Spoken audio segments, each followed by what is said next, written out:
Entonces, continuando finalmente ya con Charles Taylor, habíamos visto la ocasión anterior cómo se había presentado un aspecto fundamental de esta configuración de la identidad moderna y que era el culto moderno precisamente a la subjetividad. A partir de aquí, Taylor menciona que prácticamente todos en nuestra actual civilización sentimos la fuerza de ese llamamiento a conceder a las personas la libertad para desarrollarse a su manera. O sea, hoy en efecto tal parece que este llamamiento consiste en no entrometerse con los demás,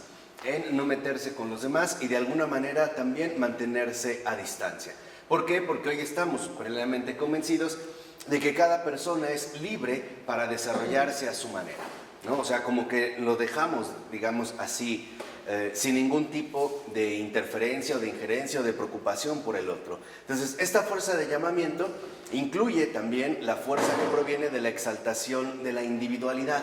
O sea, hoy para nosotros la individualidad es la única fuente que realmente se toma en cuenta para hablar de la identidad subjetiva. O sea que en pocas palabras, cada persona en ese sentido tiene la capacidad suficiente como individuo para desarrollar su vida de la manera que mejor le parezca. Y esta exaltación, en efecto, conlleva de igual manera al relajamiento de los controles sociales, a la ley. ¿Por qué? Porque si hoy le damos un peso tan importante a la individualidad, entonces precisamente la individualidad va a entrar en choque con la ley. O sea, hoy cada quien está convencido, o parece estar cada vez más convencido, de que él es su propia ley.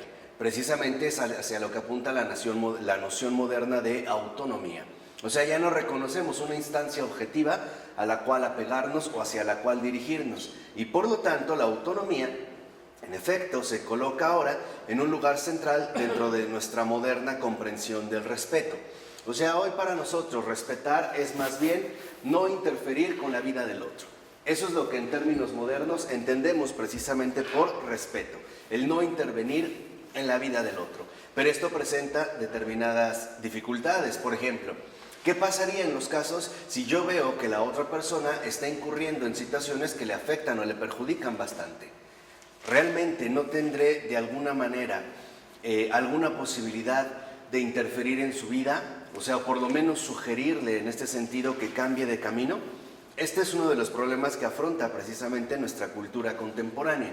O sea, el hecho de cómo vamos a poder superar la actual desvinculación que se vive. Entonces, con la invención de la autonomía, da precisamente inicio la noción que tenemos de nosotros mismos como seres desvinculados. O sea, que somos, digamos, atómicos, o sea, estamos cerrados como átomos que no tienen ningún tipo de vinculación unos con otros. Y donde más bien tal parece que nuestra cultura moderna, al menos parece sugerir que cada quien haga lo que se le dé la gana, como quiera y además como pueda. Entonces, esto nos ha llevado a generar una cómoda ilusión, ¿no? Esta sensación de no estar ya inmersos en la naturaleza incluso social. O sea, eso es justamente lo que hoy domina precisamente nuestro desarrollo humano. O sea, el hecho de que suponemos que mi vida no interfiere de ninguna manera con la vida de los demás y que lo que yo realice, en último término, no tiene repercusiones con todo el entorno que me rodea. O sea, hoy tenemos esta sensación clara de que estamos separados, desvinculados unos de otros, ¿no? Que mi vida, al ser autónoma, es finalmente su propia ley y que por lo tanto no tiene ningún tipo de interferencia directa con todos aquellos que me rodean, ni siquiera ya en términos sociales, tampoco, por así decirlo, en términos naturales. Eso es lo que nos lleva a entender por qué hay gente que puede estar como muy convencida, siguiendo su propia autonomía en la destrucción de la naturaleza a favor de sus propios intereses personales. E incluso, como hoy en día lo vemos, quizá con estos conflictos bélicos contemporáneos, la destrucción de toda una sociedad justamente por la autonomía o la supuesta ley que un determinado sujeto pretenda adoptar. Entonces, este ser desvinculado, aislado, finalmente no relacionado con todos los demás, ni en el ámbito natural ni en el ámbito social, va a desarrollar entonces el concepto de expresión propia. ¿Qué es esto de expresión propia? Es el culto romántico a la individualidad genial, que en efecto está representada ante todo por dos, vamos a decirlo así, exponentes fundamentales del romanticismo, especialmente alemán, Schiller y Goethe. Entonces, lo que aquí vemos es que esta expresión propia Significa que ahora lo que vamos a buscar precisamente para poder destacar dentro de este entorno de desvinculación es desarrollar nuestra propia capacidad individual. Entonces, ahora lo que interesa es que cada uno de nosotros, si en efecto nos damos cuenta, según la postura moderna, que estamos desvinculados, entonces la única manera, por así decirlo, de llamar la atención o de no caer en esta soledad aterradora es a través del desarrollo de la expresión propia. O sea, que el individuo individualmente destaque por encima de todos los demás. Por ello es que tanto para Schiller como para Goethe, el genio precisamente condensa la realidad subjetivamente absoluta que sugiere la autonomía. En pocas palabras, este culto moderno de la subjetividad, en efecto, se fue desarrollando también en el culto moderno a la genialidad, o sea, a la individualidad. Y hoy lo vemos quizá ya expresado de manera muy clara. Es prácticamente imposible detectar que hoy en día se admire a toda una sociedad en su conjunto.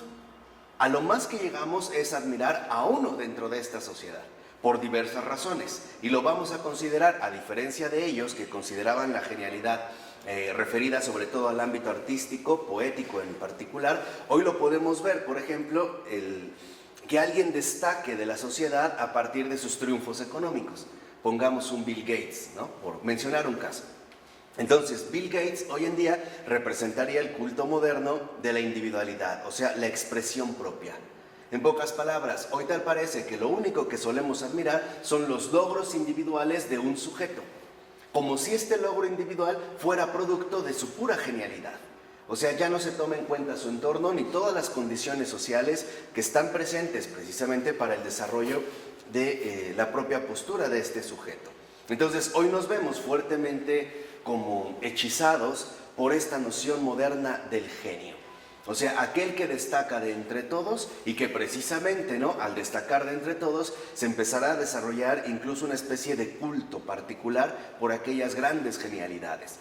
Por ejemplo, en el ámbito de la ciencia, este genio, al menos contemporáneo, sería un Albert Einstein, ¿no? Sobresaldría como particularmente destacado de entre todo lo demás.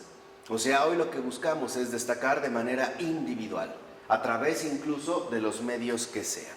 Bueno, si esto se va dando así, entonces una de las cosas que podemos detectar es que además, con esta desvinculación, se pusieron en marcha los actuales movimientos que dirigen nuestra cultura. O sea, a partir de esta desvinculación, en efecto, ya estamos hablando en el siglo XVII, XVIII en particular, hasta la fecha, se van a poner en marcha los movimientos que en general hoy definen nuestra cultura. Por ejemplo, uno de estos movimientos en particular consiste en la idea moderna de evitar el sufrimiento. Y este es un punto central para nuestra cultura contemporánea, especialmente como cristianos. ¿Por qué? Porque esta idea de evitar el sufrimiento ha precisamente, ¿no?, conllevado a malinterpretar algunas cuestiones. Por ejemplo, hoy en día las ejecuciones legalmente asépticas, es decir, limpias, es el término, de carácter jurídico que se emplea para hablar de estas ejecuciones legales. Acuérdense, ya hablamos cómo hoy la moralidad ha sido sustituida por la legalidad y cómo las categorías morales se han sustituido por el lenguaje jurídico en base a los derechos. Entonces, estas ejecuciones, allí donde la pena de muerte aún tiene vigor y vigencia, por ejemplo, en algunos estados de Estados Unidos de Norteamérica, no se llevan a cabo en público. Y esto es muy importante. Ya no son estas ejecuciones, por ejemplo, al estilo Robespierre en la época del terror, el momento posterior a la Revolución Francesa, ¿no?, donde se hacen en público, sino que se llevan a cabo en las profundidades amuralladas de las cárceles. Y es cierto, estas ejecuciones legalmente asépticas, que es el modo finalmente para disfrazar los asesinatos contemporáneos, se llevan a cabo donde no haya la intervención del público. Entonces, esto, por ejemplo, ¿qué significa? Significa que estas ejecuciones hoy en día tal parecen estar fundadas en la idea de evitar el sufrimiento. O sea, lo que se busca es que sea una muerte rápida y eficaz, contundente.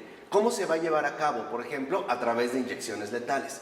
Pero esto ha traído también consigo que ahí donde la pena de muerte aún tiene vigor, entonces esta misma desvinculación lleva a que ningún ser humano participe de manera directa en esta ejecución.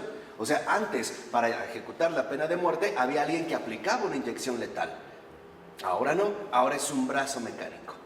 O sea, lo que se busca es, digamos, de alguna manera, de acuerdo con nuestra sensibilidad moderna, es evitar el sufrimiento. Pero, y aquí es donde Taylor nos da una luz muy importante, de hecho, hoy somos mucho más sensibles al sufrimiento que antes. Fíjense, somos mucho más sensibles al sufrimiento que antes. Pero, lo que en realidad significa es que no deseamos enterarnos de nada relacionado con el sufrimiento. Y esto es así.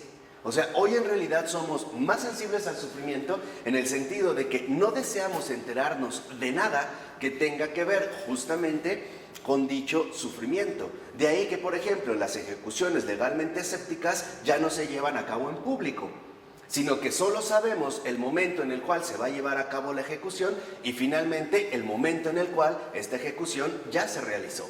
Y esto lo vemos, por ejemplo, también en un aspecto quizá mucho más marcado en el modo en el cual hoy en día afrontamos la realidad de los moribundos. Y esta es una cuestión fundamental también para el cristiano. ¿Por qué? Porque en nuestra idea, digamos, en nuestra actual idea moderna de la desvinculación, por ejemplo, cuando estamos en casa y entonces uno de nuestros familiares se pone muy grave, estoy hablando de moribundos, no estoy hablando de un enfermo, digámoslo así, ordinario. No, cuando ya están en situaciones terminales, a eso es a lo que me refiero. Entonces, es muy fácil que cuando esta persona entra en crisis, nosotros de inmediato mandemos a esta persona a un hospital, en este caso al área de urgencias. Ahora, esta es la manera en la cual pretendemos resolver el conflicto médico. Pero lo que quiero que entiendan, y es que ya no podemos ser tan ingenuos, es que no solo se trata de que buscamos ofrecerle a nuestro familiar, o en este caso al paciente en particular, una mejor atención. Lo que también esto conlleva es que en efecto estamos evadiendo el sufrimiento. Por ejemplo, hoy prácticamente el 99% de las personas que mueren dentro de la vida ordinaria de una sociedad lo mueren dentro de un hospital. ¿Por qué? Porque los familiares hoy en día ya no saben cómo afrontar el sufrimiento de la otra persona. Y la razón es muy sencilla, porque estamos finalmente desvinculados. Estamos inmersos en un movimiento cultural que ante todo fomenta la desvinculación. No sé si esto se entiende, porque es muy importante. De tal manera que entonces, por ejemplo, si uno analizara los estudios bastante interesantes de alguien como Elizabeth Kubler-Ross, que en paz descanse, que atendió más de 50 años en su vida a los moribundos, veremos que en efecto lo que dice Taylor se confirma incluso dentro del ámbito práctico de la medicina e incluso de la realidad social. Porque ella decía, antiguamente cuando un familiar ya estaba bastante enfermo, moribundo, ¿no?, a punto de entrar en agonía, o sea, en este combate entre la vida y la muerte, el familiar ante todo requiere la presencia de sus seres más cercanos. Y ante todo moría en casa. Hoy en día esto ha cambiado. Hoy en día en realidad la gente en condiciones normales ya no muere en casa, muere en un hospital. Entonces, lo que quiero que vean es que aquí hay dos factores que están profundamente vinculados. Uno, la idea de que en efecto en un hospital esta persona es mejor atendida, y eso es cierto, pero a su vez dentro de esta idea, en nuestra articulación moderna de desvinculación, aprovechamos este pretexto para también echarle la cuenta al sufrimiento que nosotros no queremos afrontar. Tan es así que incluso, por ejemplo, en las cuestiones funerarias, una vez que la persona ha fallecido, si ustedes se han dado cuenta, y creo que todos lo sabemos, la persona que acaba de fallecer únicamente será identificada por 2, 3, 4 personas a lo mucho de sus seres más allegados. Aparte es una identificación inmediata. A partir de este momento, los familiares o las personas cercanas a esta persona no vuelven a entrar en contacto con él hasta que es remitido directamente a la funeraria. Cuando nos entregan el cuerpo en la funeraria, el cuerpo ya va arreglado. ¿Qué quiere decir? Ya va maquillado. Entonces nosotros en realidad generamos esta ilusión, que es lo que decía aquí Taylor, ¿no? Nos instalamos cómodamente en esta ilusión de que en efecto a partir de la desvinculación, esta muerte no nos va a afectar tanto. ¿Por qué? Porque en realidad no estamos viendo a un muerto, sino que generamos la ilusión de que está dormido. Y lo que buscamos precisamente es evitar en ese sentido el sufrimiento. De hecho, este es el argumento más fuerte que hoy en día se emplea para defender la eutanasia, o sea, el suicidio clínicamente asistido. Entonces se dice, bueno, es que si la persona está sufriendo, entonces es muy válido que esta persona incluso decida acabar con su vida para evitar el sufrimiento. Pero aquí algo es engañoso. ¿Por qué? Porque en realidad no solo se trata de que la persona que está sufriendo tenga el derecho a acabar con su sufrimiento, y esto significa acabar con su vida, sino que también implica una cuestión más drástica. Nosotros mismos ya no queremos hacernos cargo de este sufrimiento. En pocas palabras, nos es mucho más cómodo estar a favor de la eutanasia que afrontar la exigencia de compartir el sufrimiento del hermano, en este caso del prójimo. Esta es una de las situaciones contemporáneas que en verdad nos están afectando demasiado. ¿Qué pasó, Rafa? Nada más quería decir que es huir de la realidad. Exactamente. Este movimiento de huida es precisamente el movimiento fundamental en el cual estamos inmersos a partir de esta desvinculación. Entonces, no se trata, y aquí es donde yo quiero que observen bien, no se trata de que únicamente le damos la espalda a las personas que sufren. No, se trata de que en realidad estamos hoy en día empleando mecanismos que ante todo buscan evitar la comunión con el sufrimiento ajeno. Y la razón es muy simple, porque al sentirnos desvinculados, al considerarnos o al sostenernos como seres desvinculados unos de otros, ya no sabemos de qué manera finalmente promover una auténtica comunión. De hecho, uno de los grandes desafíos para la cultura católica del siglo XXI es cómo volver a recuperar la auténtica comunión eclesial. Este es uno de los desafíos centrales. Y al menos a mí ya me va quedando claro que se requiere ante todo de un factor central, no oposición, sino comprensión. Es decir, asumir nuestra realidad concreta, así como es, y darnos cuenta que no, como católicos, estamos llamados a asumir una postura de frontera, ¿no? De tajante rechazo. No, sino que estamos llamados a comprometernos con las entrañas del mundo y entender el movimiento actual en el cual se está desarrollando nuestra realidad, y por lo tanto reconocer cuál es la respuesta que debemos dar en estos momentos, al menos como cristianos. Uno de ellos, por ejemplo, es la cuestión del sufrimiento. Entonces dice Taylor, ok, ahora en vez de relacionar esta sensibilidad con el deseo de llevar a cabo alguna acción concreta para remediarlo, lo que buscamos es ante todo evitarlo. Evitarlo finalmente por todos los medios posibles. De tal manera que entonces, siguiendo esta argumentación de Taylor, lo que vemos es muy certero y además muy fundamental. Entonces, autonomía y desvinculación van de la mano.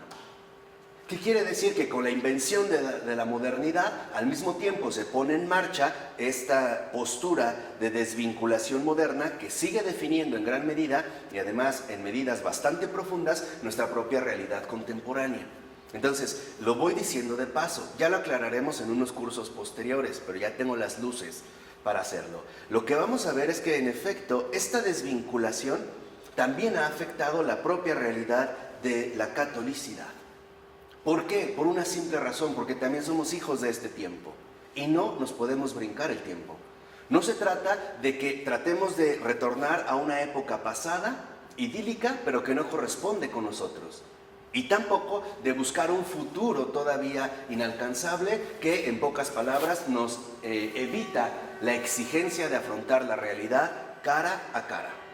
Y además afrontarla, por ejemplo, en base a nuestra profunda realidad católica. Entonces, es muy importante que no perdamos de vista esta cuestión de la evasión del sufrimiento, porque es justamente uno de los aspectos en los cuales hoy en día estamos profundamente inmersos. De tal manera que entonces, si en efecto autonomía y desvinculación van de la mano, aquí podemos ver una de las fuerzas motoras que en nuestra cultura contemporánea más atentan contra la realidad cristiana. ¿Por qué? Porque en la realidad cristiana justo la autonomía no tiene cabida y por lo tanto la desvinculación tampoco. De hecho, en la profunda realidad cristiana lo que vemos es un profundísimo llamado a la auténtica comunión. Y el primer paso para llevarlo es un paso ascético, o sea, la destrucción real, auténtica, la superación de la autonomía. Este es el desafío. Aquí es cuando podemos entender entonces en qué sentido nuestra cultura contemporánea es profundamente anticristiana. Y eso es lo que ya quiero que capten. Nuestra cultura contemporánea no es anticristiana en términos teológicos, en términos de un debate, vamos a decirlo así, teórico. Es más bien anticristiana en la postura humana que asume.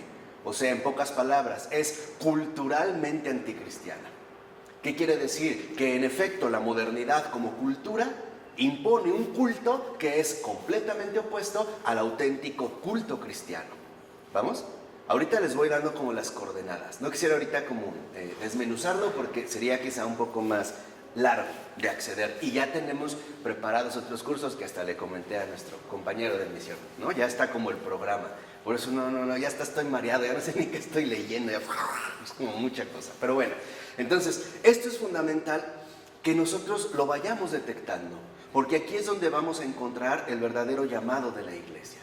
Por ejemplo, ayer vi un video extraordinario que mi prometida me compartió y que también quisiera hacerlo, ¿no? Compartirlo a todos ustedes, y se llama El Tercer Camino. Está en el YouTube. Lo pueden buscar y es la relación que se da entre la homosexualidad y la Iglesia Católica.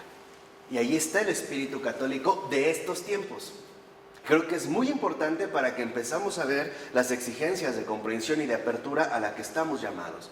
Y no incurrir en el error que ya el gran Henri de Lubac denunciara hace más de 50 años, esta alergia a la catolicidad. O sea, al quedar finalmente instalados en, vamos a decirlo así, parámetros cómodos, pero sumamente reducidos.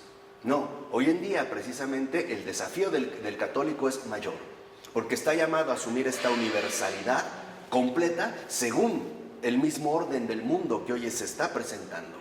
Y para ello necesitamos, en primer lugar, ¿no?, poder librarnos de la autonomía y también superar esta fuerza cultural de desvinculación que predomina en los tiempos contemporáneos.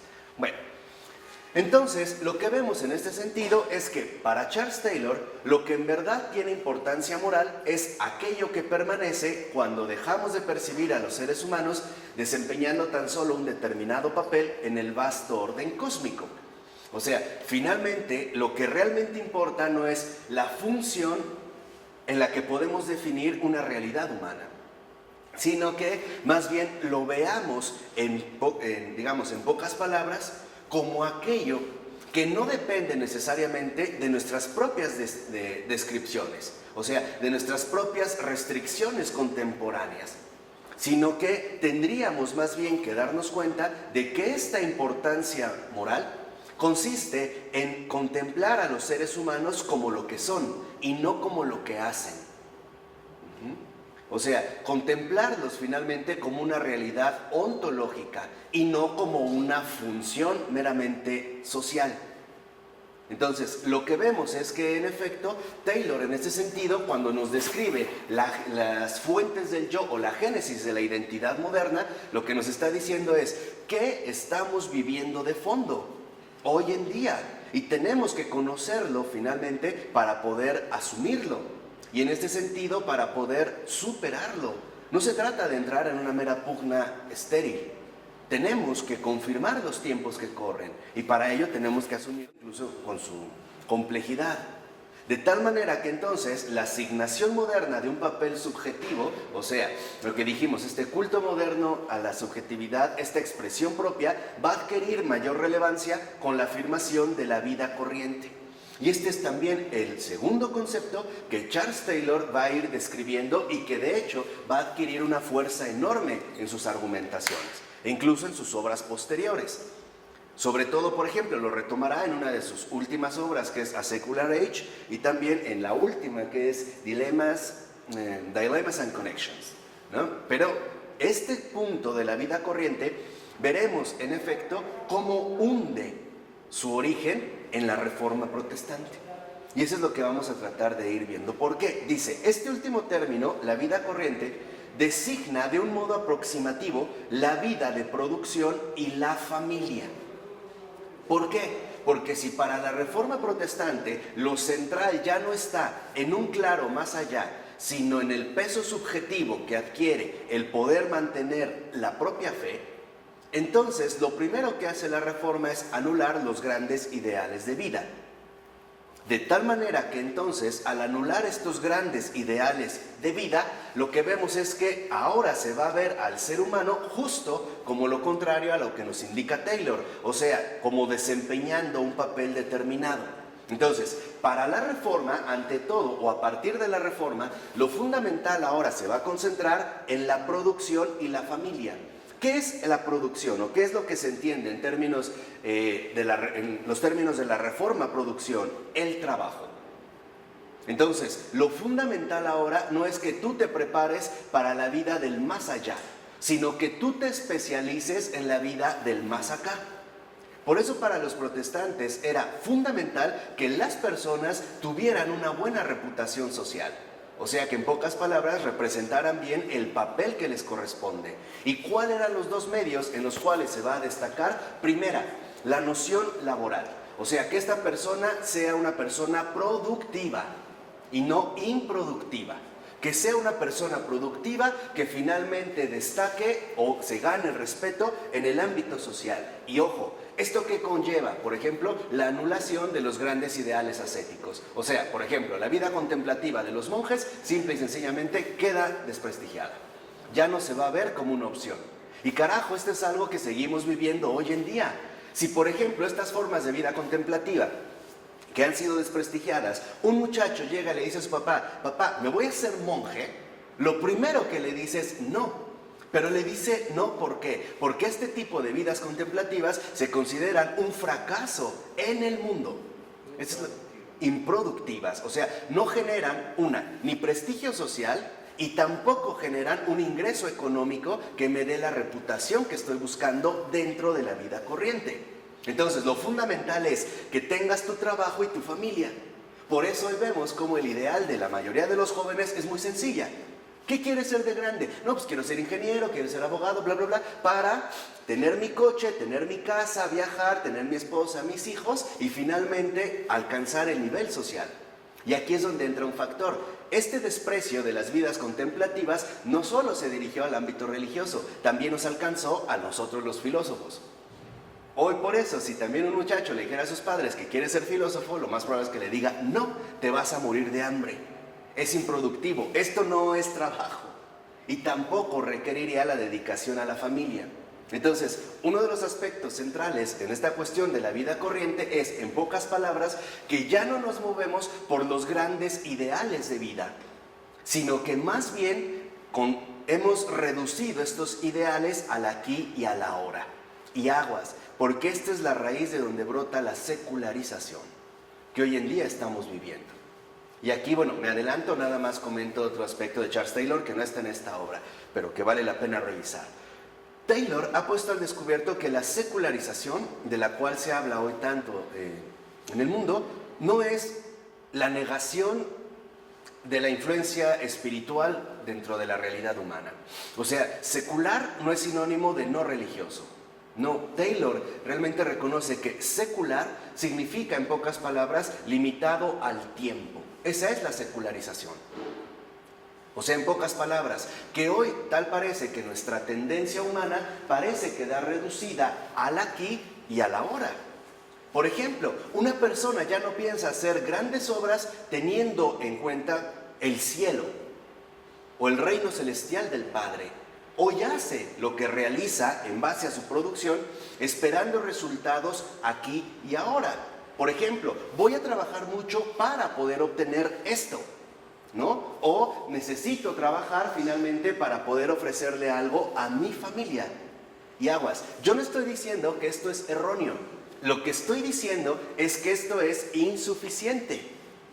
¿Por qué? Porque entonces las aspiraciones extraordinarias de la vida humana simple y sencillamente han quedado de lado. Por eso es que hoy vemos cuando una persona opta, por ejemplo, por la castidad y por lo tanto por la consagración, simple y sencillamente para nosotros eso no tiene sentido. ¿Por qué? Porque no veríamos los resultados aquí y ahora tal y como esperamos. En cambio, teniendo hijos, sí sería algo visible que nosotros podríamos evaluar. Podríamos decir, por ejemplo, en este sentido protestante, que si una familia tiene hijos, ha sido bendecida por Dios. Pero si una familia no tiene hijos, entonces quiere decir que Dios no lo ha bendecido, que algo por ahí entonces anda fallando. ¿Vamos? Entonces es muy importante que hoy nos demos cuenta lo apegado que estamos justamente a esta noción moderna o a este énfasis en la vida corriente. Entonces, a partir de la Reforma, de hecho, la vida corriente es asumida como el centro mismo de la vida buena. Un ejemplo muy sencillo. Para este concepto de la vida corriente, un San Francisco de Asís que no trabaja y que es un mendigo es simplemente un huevón despreciable que se tendría que poner a trabajar, así fuera lavando coches o limpiando parabrisas o vendiendo chicles. Entonces, esto es muy fuerte. ¿Por qué? Porque en efecto nosotros ya estamos arraigados en esta cultura moderna donde tal parece que aquello que tiene más poder sobre nosotros es la noción de vida corriente. O sea, ya no va en la aspiración de los grandes ideales, sino que ahora vamos a tratar de definir la vida buena según los criterios de producción, o sea, según los criterios de trabajo y según la familia que nosotros desarrollemos.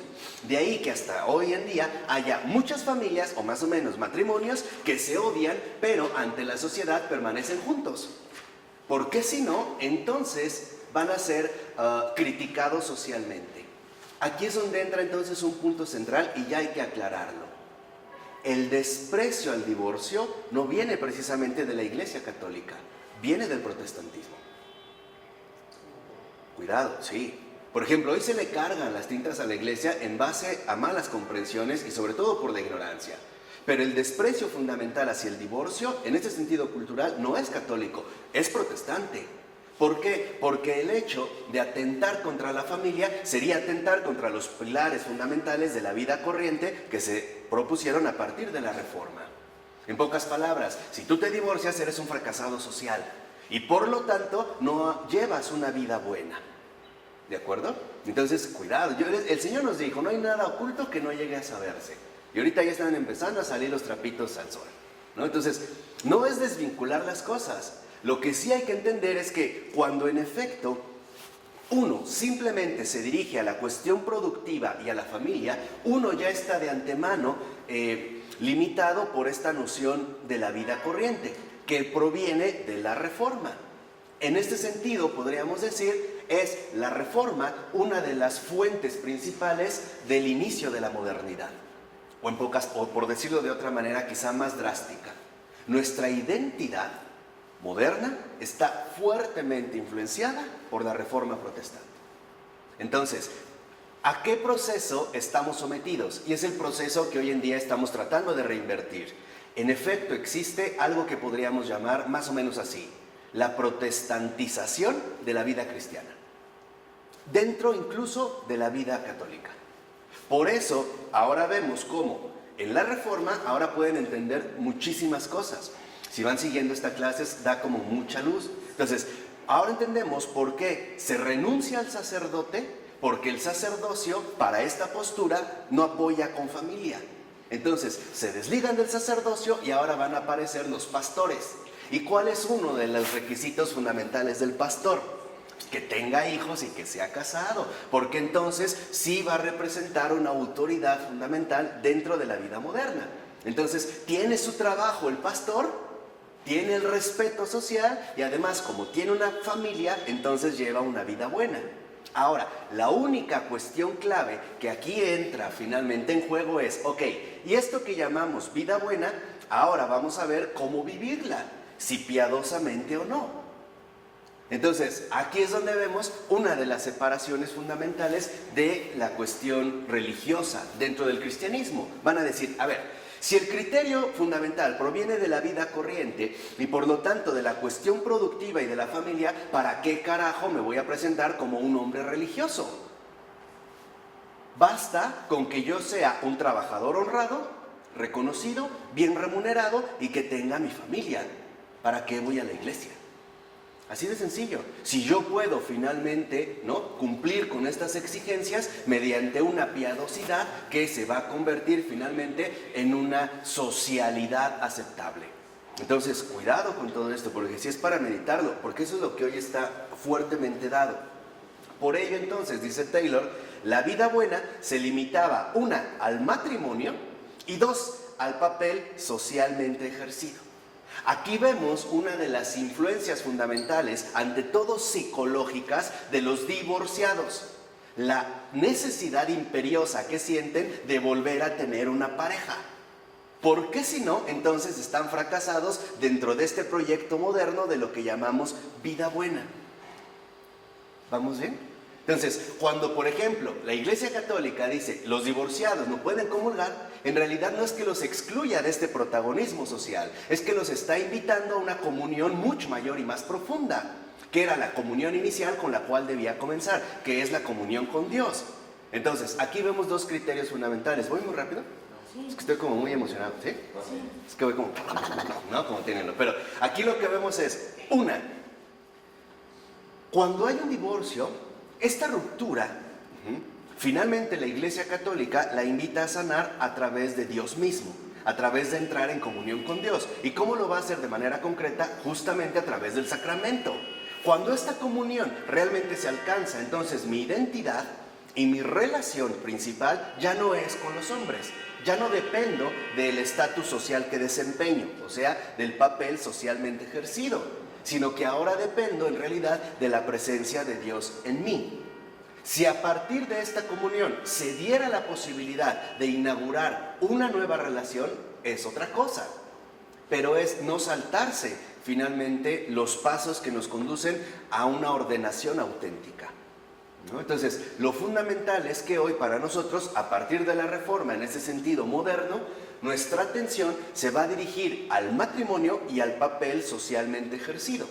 Entonces, el papel socialmente ejercido provendrá ante todo de qué manera destacas dentro del orden social. Un ejemplo muy sencillo, y hoy lo vemos.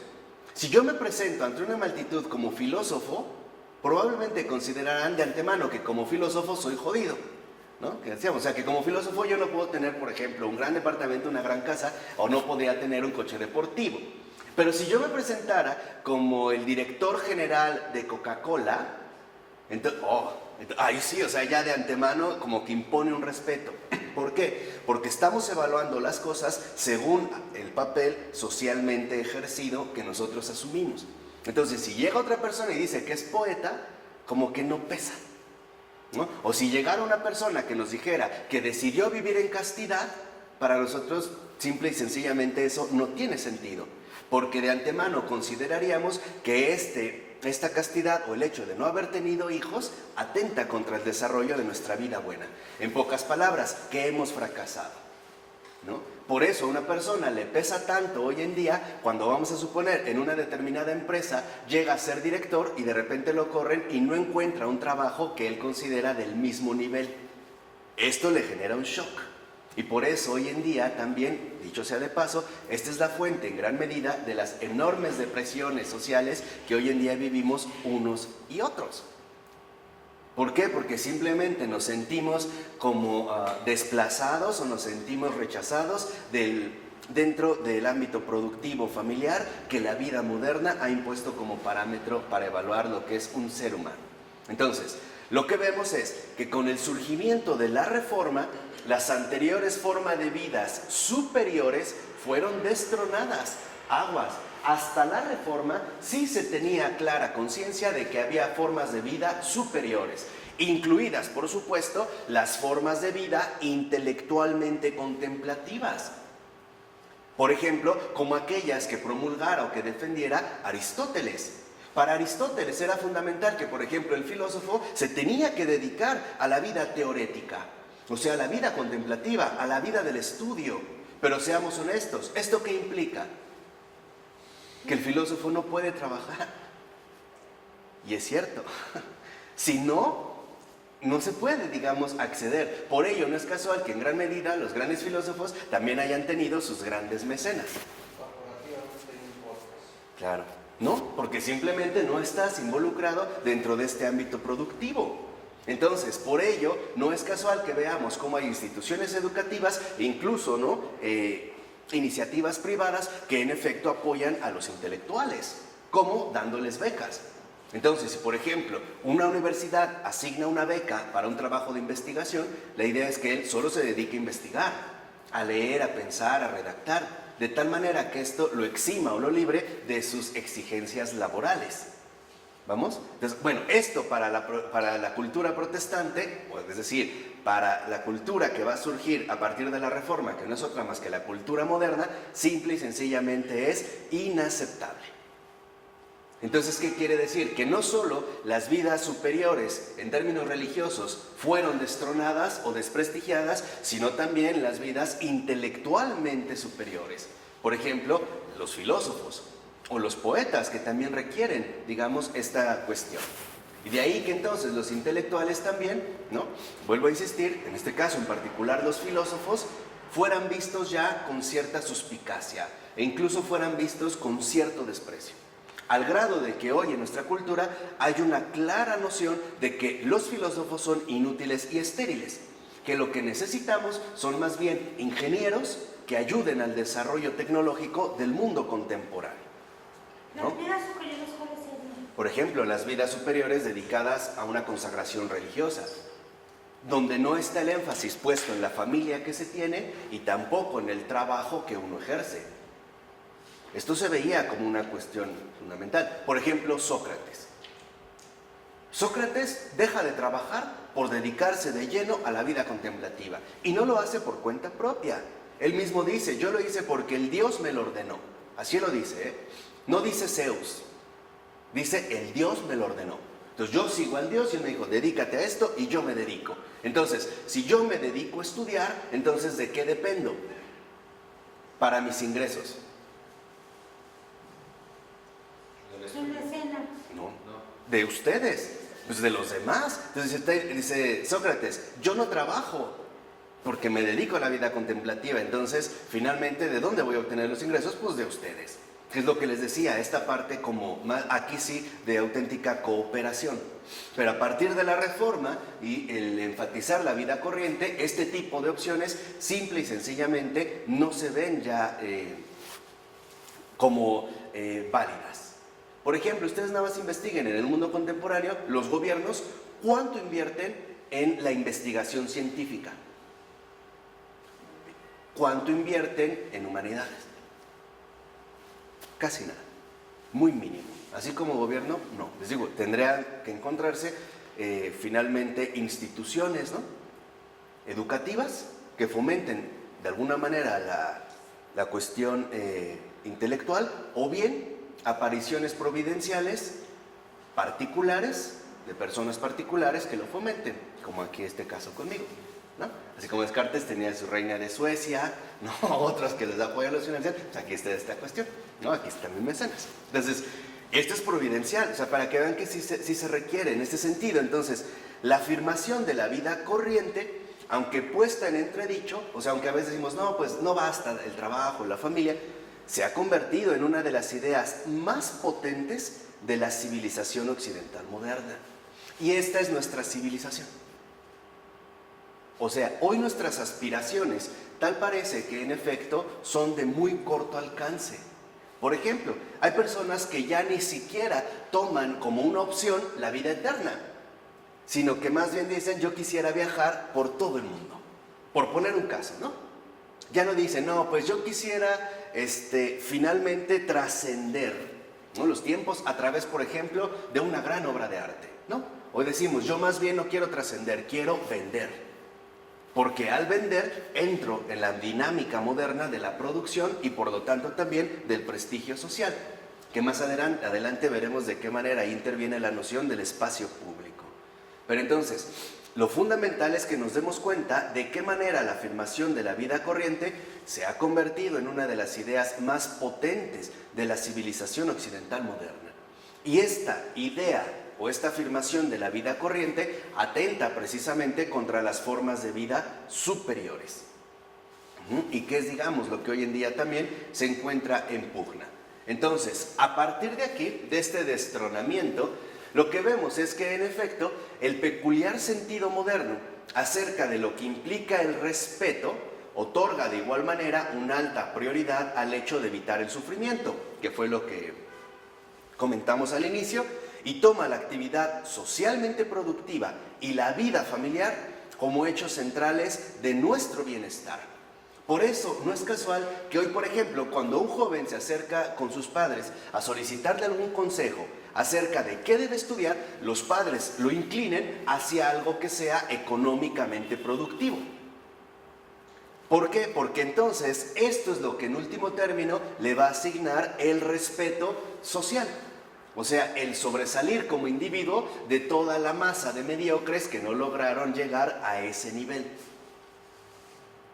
Pero aún así, la aspiración de sobresalir en el mundo sigue siendo una aspiración secular. ¿En qué sentido secular? En el sentido que les dije, sigue siendo una aspiración limitada al tiempo, al reconocimiento del aquí y del ahora. Ahora, dicho sea de paso, ¿esto qué ha traído consigo? Finalmente, la frustración de muchísimas vocaciones. Hay personas que en efecto tienen la vocación a esta vida, a esta forma de vida superior, o sea, la consagración religiosa.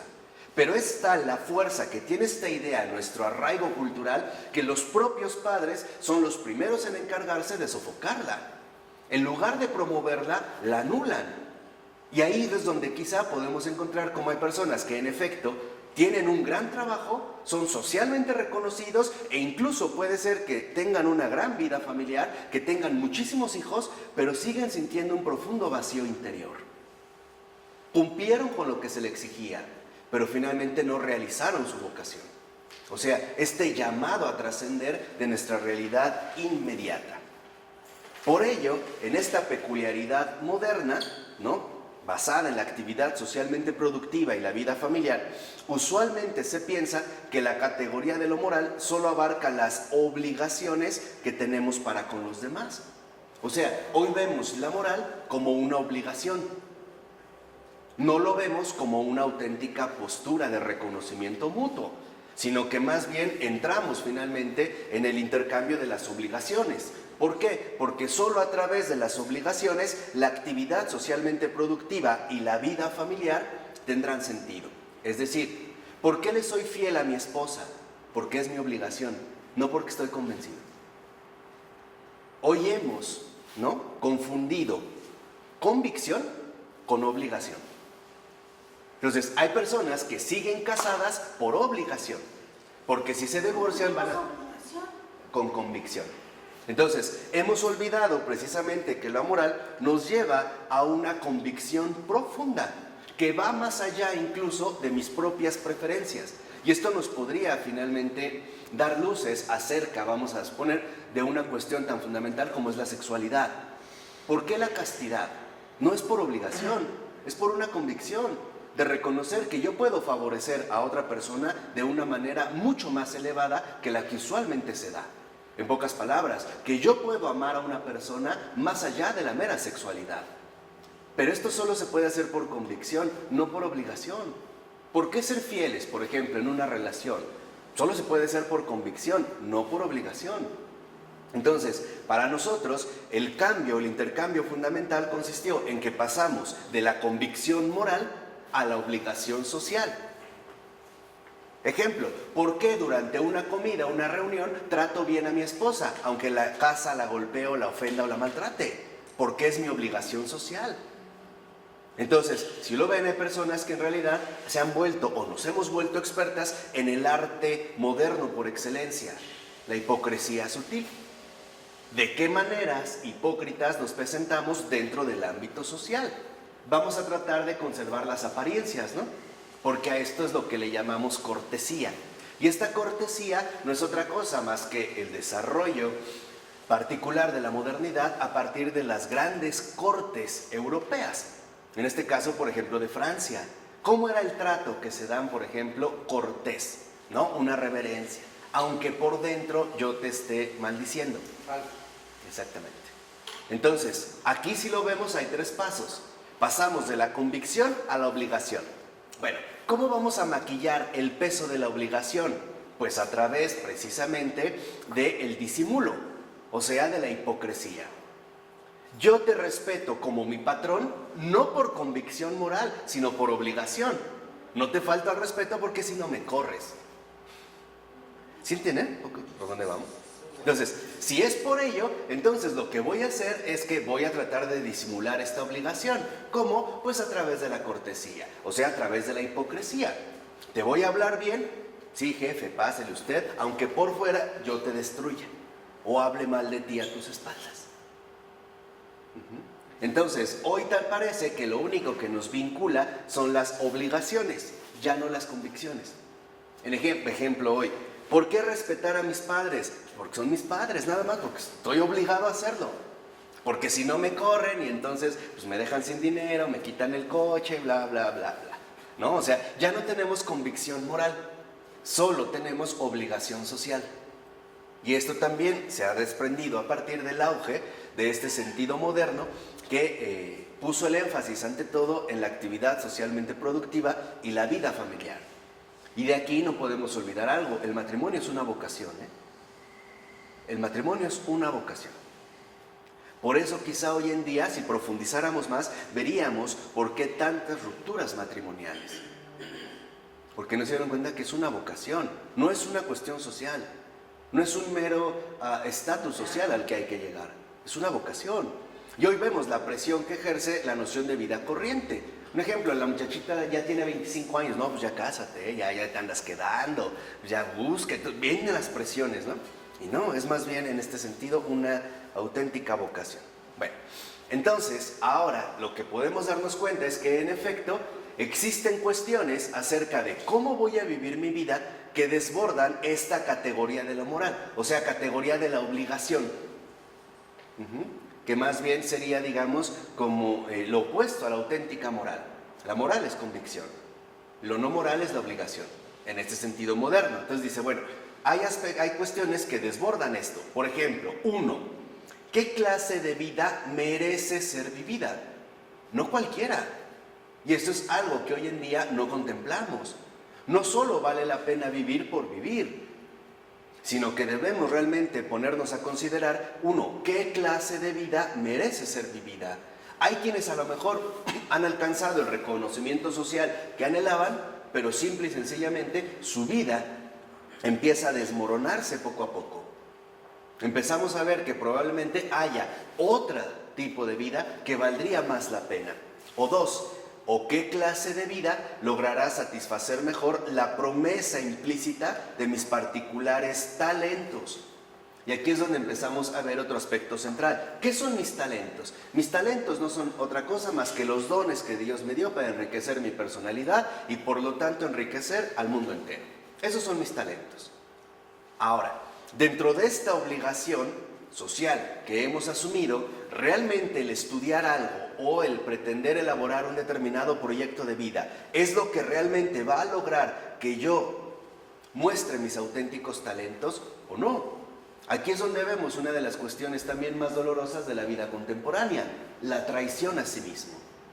Ejemplo, hay quienes tienen talentos extraordinarios para las artes, pero como se sienten tan amenazados por la presión social que ejerce la noción moderna de la vida corriente, dicen, no, es que no voy a ser pintor, voy a ser contador. Y entonces mis cualidades o talentos para la pintura los voy a rebajar al nivel del hobby, los voy a dejar para mis ratos libres, cuando hemos olvidado lo extraordinario. Cuando uno encuentra su misión, su vocación en la vida, esto exige el compromiso de la vida entera. No se puede hacer por partes. En pocas palabras, el cumplimiento de la misión, mi realización como persona, no es un hobby, no es para los ratos libres. Exige la dedicación de tiempo completo. Entonces, si esta persona estaba llamada, por ejemplo, a engrandecer la cuestión artística y decide ser contador, el trabajo de un contador es sumamente absorbente. Entonces dice, bueno, en mis ratos libres, la primera pregunta es, ¿cuándo tendrá esos ratos libres? Nunca. Y cuando tenga esos ratos libres, lo que menos querrá es pintar. Probablemente lo que más querrá es descansar. Entonces vemos cómo se sofoca la vocación, ¿sí? Se sofoca este llamado dentro de esta postura. 3, o las demandas que alguien pudiera hacer con respecto a mis cualidades. ¿Por qué? Porque finalmente nuestros talentos no son más que, digamos, las caricias que Dios lleva a cabo con respecto a todos los demás. Siempre es en beneficio de los demás. Entonces, es obvio que cuando detectamos una cualidad particular en una persona, nosotros exigimos en este sentido, ¿no?, que esas cualidades que él tiene y yo no, nos beneficien a todos los demás. Un ejemplo, ¿por qué entonces cuando conocemos a un buen doctor, un buen médico, lo recomendamos? Porque detectamos una cualidad superior. Decimos, no, mira, él es el que te puede dar esto. O cuando tenemos un problema y realmente alguien ha detectado un buen abogado, nosotros mismos lo recomendamos. O ve a hablar con él, o ve a confesarte con este sacerdote, o qué sé yo. O sea, lo fundamental es que también debemos de tomar en cuenta que mis cualidades no son también más que uno de los aspectos centrales de la auténtica comunión. Porque en la comunión uno finalmente tiene un encuentro de cualidades. O sea, el intercambio, o más bien podríamos decir, la noción del auténtico enriquecimiento mutuo. O sea, ¿con qué nos vamos a estar enriqueciendo? Con las cualidades que cada uno de nosotros pone al servicio de los demás. O 4. ¿O qué es lo que constituye una vida rica y significativa, a diferencia de una vida dedicada a cuestiones secundarias o meras trivialidades? Un ejemplo sencillo. ¿Qué es lo que haría plenamente diferente una vida rica y significativa de una vida dedicada a cuestiones secundarias o meras trivialidades? Voy a poner un caso femenino. Una cosa es que a una mujer se plantea un desafío humano, es ¿cómo seré buena mujer? Y por lo tanto, mostrar mis talentos, mis cualidades como una riqueza inagotable. Otra cosa es, ¿cómo me veré mejor con unas prótesis de este tamaño o de este otro tamaño? ¿Cómo me veré mejor? Aquí es donde vemos, claro, son cuestiones que hoy en día nuestra vida moderna nos plantea, sí, pero tenemos que darnos cuenta que se trata de cuestiones secundarias o meras trivialidades. Por ejemplo, hay mujeres que se pueden tardar 1 hora en escoger qué se van a poner, para que al final se pusieron lo que encontraron a la mano. Esto, por ejemplo, este es un gesto que vemos la importancia que le damos a meras trivialidades y no a cuestiones realmente relevantes. Exactamente. Entonces, por ejemplo, yo me puedo tardar 1h30 entre que me baño, me depilo, me seco el pelo y salgo a las 2 horas. Pero cuando una persona me pide hablar conmigo, no le doy ni 5 minutos. Ahí se ve la incoherencia. Entonces, lo que debemos plantearnos es, bueno, ¿qué clase de vida realmente merece ser vivida? Y esto es lo que hoy la gente en general no se plantea. Y no se plantea por las fuerzas que la cultura moderna ha arraigado en nosotros. Por ejemplo, hay personas que dicen, claro, es que yo lo que quiero es tener dinero. Pero el primer punto es, ¿y realmente esa vida merece la pena? ¿Cuántas mujeres no se han juntado con narcotraficantes o personas muy influyentes y muy millonarias, pero que lo que llevan no es vida?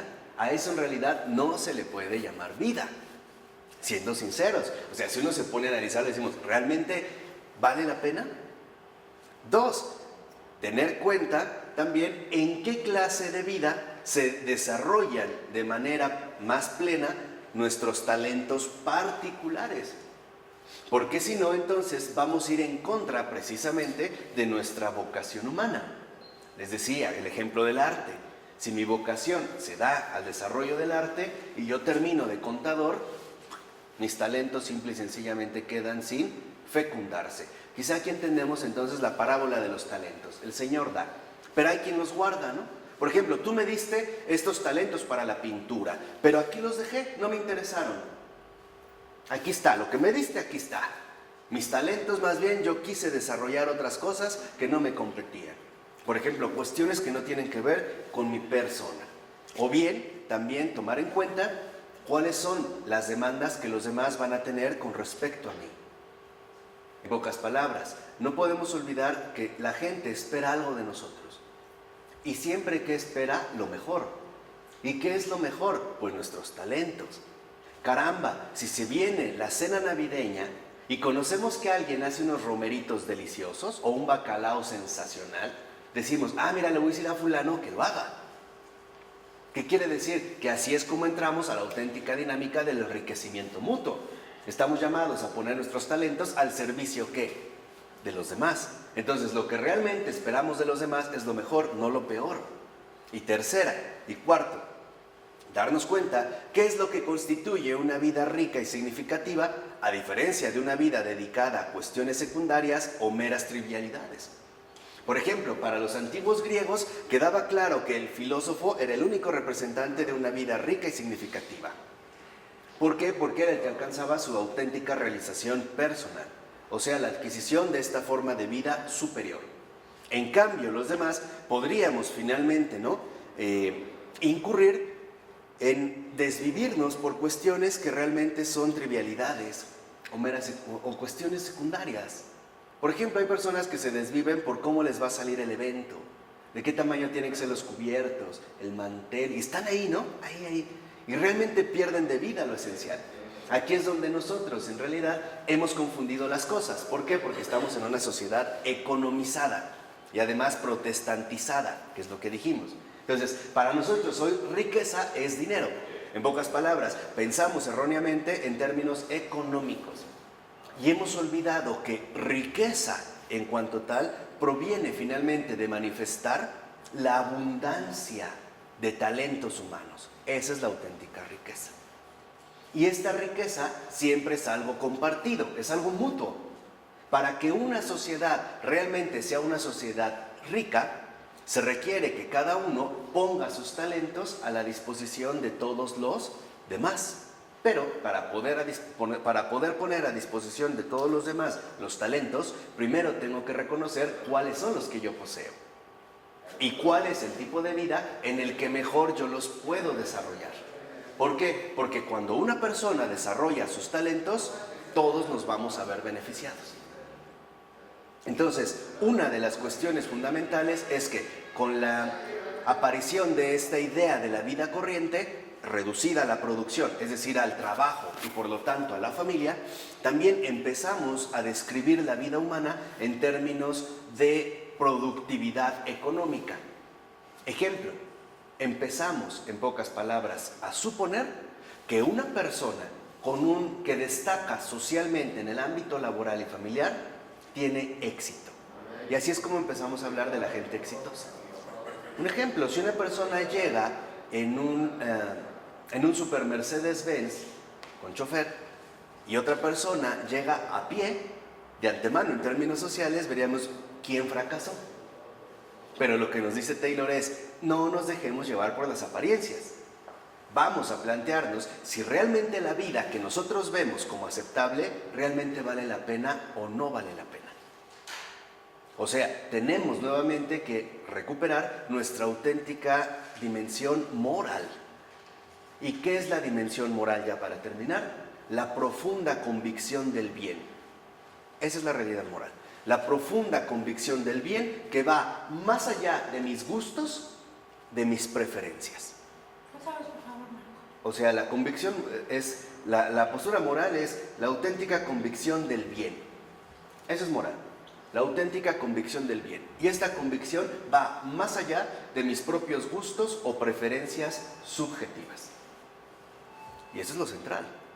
Mientras esto finalmente no se recupere, seguiremos destruyéndonos unos a otros. Y lo peor de todo, seguiremos finalmente fomentando nosotros mismos el desperdicio de las vidas humanas, sacándolas de juego a través de no ayudarles a encontrar su auténtica vocación. ¿De acuerdo? Bueno, vamos a dejarle hasta aquí. Del Padre, del Hijo y del Espíritu Santo. Amén.